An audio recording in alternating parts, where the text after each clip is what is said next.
Qu'est-ce que le nouvel ordre mondial ? Selon une récente enquête d'opinion, un Français sur 4 est prêt à croire qu'il existe un projet secret appelé Nouvel Ordre Mondial, consistant à mettre en place une dictature oligarchique sur toute la planète. Nouvel Ordre Mondial. Depuis des décennies maintenant, ces trois mots sont utilisés par les conspirationnistes pour désigner un prétendu plan secret de domination du monde que mettraient en œuvre au choix les Illuminati, les francs-maçons, les juifs, Satan ou encore des extraterrestres reptiliens. Le mythe du Nouvel Ordre Mondial est né dans les années 50 aux États-Unis au sein de l'extrême droite anticommuniste. À cette époque, l'expression sert à désigner un complot international dont ferait partie non seulement l'Organisation des Nations Unies, mais aussi par exemple le président Eisenhower en personne. L'objectif ? Instaurer une tyrannie socialiste sur toute la planète. Dans les années qui suivent, le mythe du Nouvel Ordre Mondial fusionne avec d'autres croyances conspirationnistes.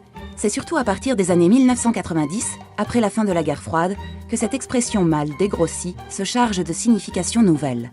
Elle devient le synonyme d'un pouvoir sans partage, d'une élite mondialiste, dont l'avènement annoncerait carrément la fin des temps.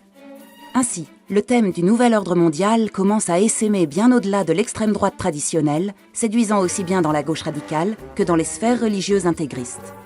Les conflits, les crises économiques, les soulèvements populaires, les famines, les catastrophes industrielles, le terrorisme, les épidémies, les mouvements de population, des phénomènes naturels ou scientifiques mal compris du grand public, tous ces faits seraient programmés à l'avance, prenant place dans le grand agenda des maîtres du monde qui décideraient de tout cela dans des réunions comme celle du Bilderberg ou de la Commission trilatérale. La mondialisation de l'économie est interprétée par beaucoup comme l'un des points centraux de ce programme diabolique. Le Nouvel Ordre Mondial signifierait aussi bien la destruction des identités nationales par l'immigration que la mainmise des banques sur l'économie. Son idéologie, le mondialisme, aurait pour but de détruire tout sentiment patriotique ou spirituel, de briser les liens familiaux, d'abolir la différence entre les sexes, de changer les citoyens en consommateurs et d'asservir les travailleurs. Depuis longtemps, des penseurs et des intellectuels appellent de leur vœu la mise en place d'une gouvernance mondiale, investie d'une légitimité démocratique, qui soit à même de réguler les excès du capitalisme et de faire face aux défis économiques, sociaux, démographiques et écologiques qui menacent la planète. Cela n'a rien à voir avec la fantasmagorie d'un gouvernement mondial unique qui serait dirigé par une élite non élue. Le mythe du Nouvel Ordre Mondial renvoie à un très grand nombre de significations différentes. Pour nourrir leurs obsessions, de nombreux conspirationnistes n'hésitent pas à sortir de leur contexte ces trois mots lorsqu'ils sont prononcés par des personnalités politiques de premier plan.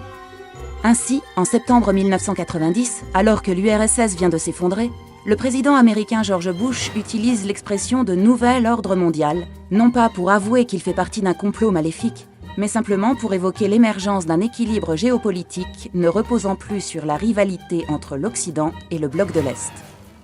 D'autres responsables politiques ont employé ces trois mots pour parler du monde de l'après-11 septembre, en leur donnant, là encore, une signification très éloignée de celle des conspirationnistes. Thème de prédilection de la mythologie conspirationniste contemporaine, le Nouvel Ordre Mondial n'est au fond rien d'autre qu'un banal phénomène de croyance.